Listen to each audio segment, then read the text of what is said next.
So first, let me say shout out to all of the young kings and queens and the brothers and the stand-up individuals out there listening to this video. You know, I wanted to make this video because I realized that we are in the year of the coward culture, and people celebrate and amplify and actually glorify the most ignorant and stupid shit. And I watch it every day, and I watch these young kings and queens constantly being fooled and misled by people who don't have their best interests in hand, people who use the ignorance as a marketing strategy, people who market you death, people who market you prison, people who market you things that they know are going to be detrimental to your own survival and success, but it's going to increase theirs. Once again, they market you shit that's going to be detrimental to your life and your success, but increases theirs. And in turn, some of them sell you a lifestyle that they know that they don't actually live, or they're not even prepared to live. So they get so caught up in this lifestyle, and we live in this era of trolling and internet, and people are able to be whoever they want to be on this internet, that people start to try to actually make you believe this lifestyle. And you know, and Mr. Troy Ave, aka, I forgot the brother's name. We're gonna get his full name, because what happens is when you live this fake lifestyle so long, you gotta be called by your name so you can start to come back to reality. So the brother's name is Rolland Collins.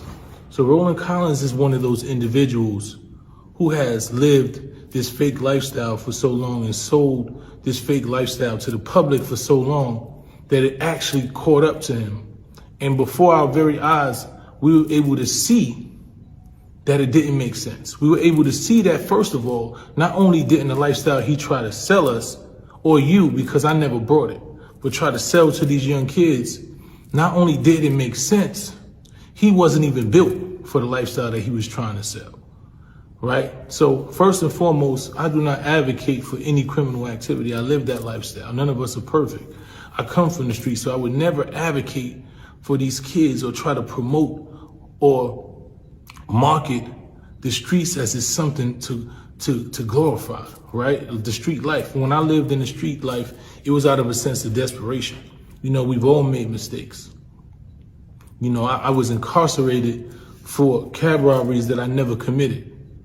You know, but since I was involved in the street life, I understood what the street life entailed, right? When you start profiting off the streets and you live by street codes and you're avoiding the authorities to make a living or to survive, and then you get caught up for something that you don't even do, the code of the streets and what comes with that game is you got to figure out how to get out of it without opening your mouth. That's what comes with the game. It's the dumbest shit. It's just like MMA fighting, right? You know why I would never be an MMA fighter? Because I think it's the dumbest shit watching dudes get choked up and slammed and choked to submission and beat all up, faces bruised and all that. To me, it makes no sense.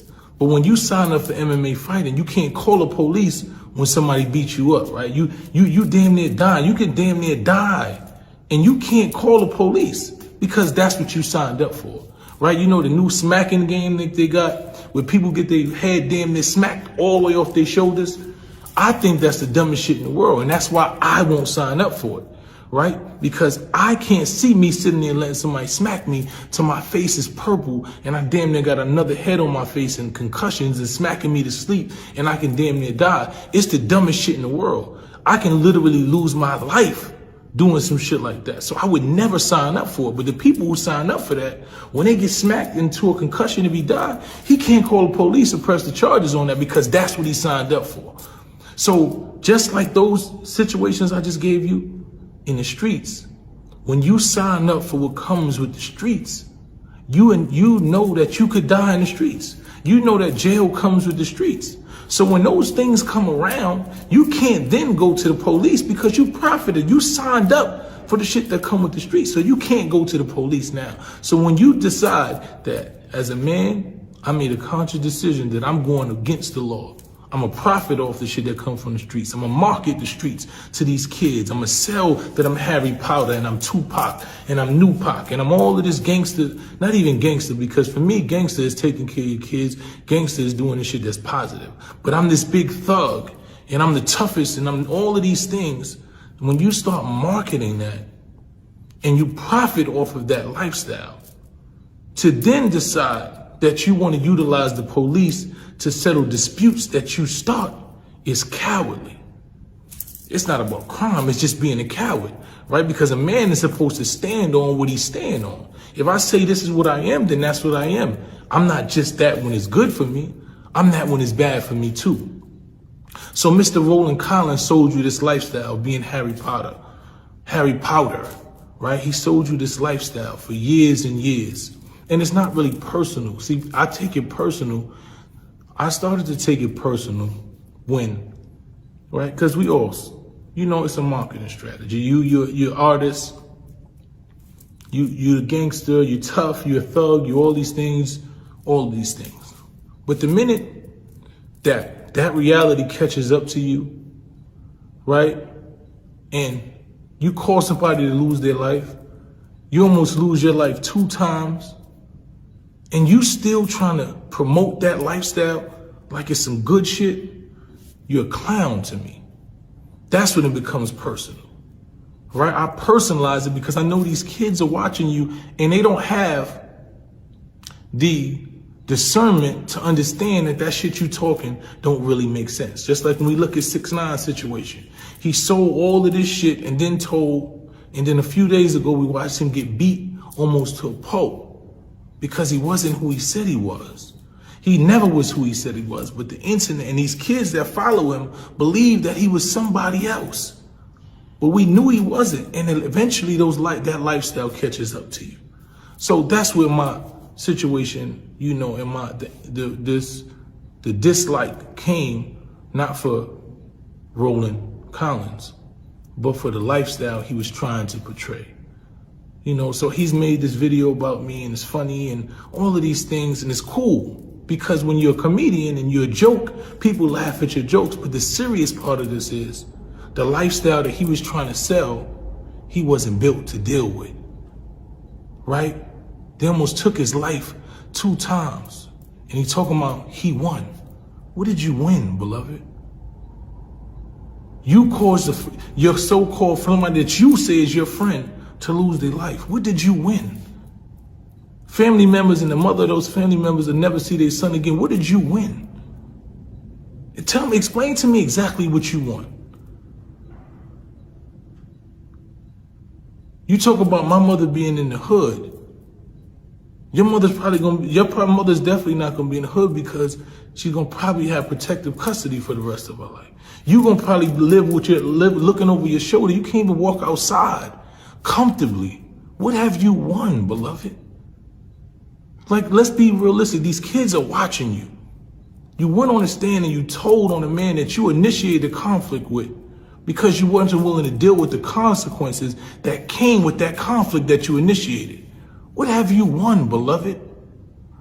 Tell these kids that you ain't winning nothing. Tell these kids not the streets is a myth, that the shit that you were selling them is a myth. The streets is real. They'll kill you in the streets. You'll lose your freedom in the streets. Tell these kids the truth. Stop getting up there talking like you this toughest person when you know the consequences come. You can't even deal with it. You perpetrating a lifestyle that you can't even stand on. And you're trying to make it cool not to be able to stand on what you said you could stand on. You're trying to make being a rat and a coward a marketing strategy. You taking the same strategy that 6ix9ine took and you trying to elevate it to the next level. You're trying to say, I'm a gangster, I shot somebody, I did this and that, and I shot, and I was in the club shooting rampant, and I took somebody's gun, and then I sat on because they was ready to charge me for the gun that I took and I shot, for the guns I had, and I didn't want to go to jail. I sat on the stand, I pointed at another man so he can go to jail. Not saying he shouldn't have gone to jail. Everybody need to be held accountable. But I see that man being held accountable for what he did. I didn't see that man go in the courtroom and get on the stand and say, no, Troy Ave did that. I don't know Tax Stone and don't care to. No disrespect to him. But we boycotting black murder, so the fact that a man lost his life, people need to be held accountable, and that's what it is. But I know whatever he said he was, he's willing to deal with the consequences of that. Though I think it's the dumbest shit in the world, just like I think MMA fighting is the dumbest shit in the world. I think it's dumbest shit in the world that somebody's willing to throw away their life, their freedom, and their career to prove some shit in the street. But at the end of the day, if a man is willing to do that and take the consequences that come with that, I don't have to agree with it, but I have to respect that man because he said who he was. The problem is you still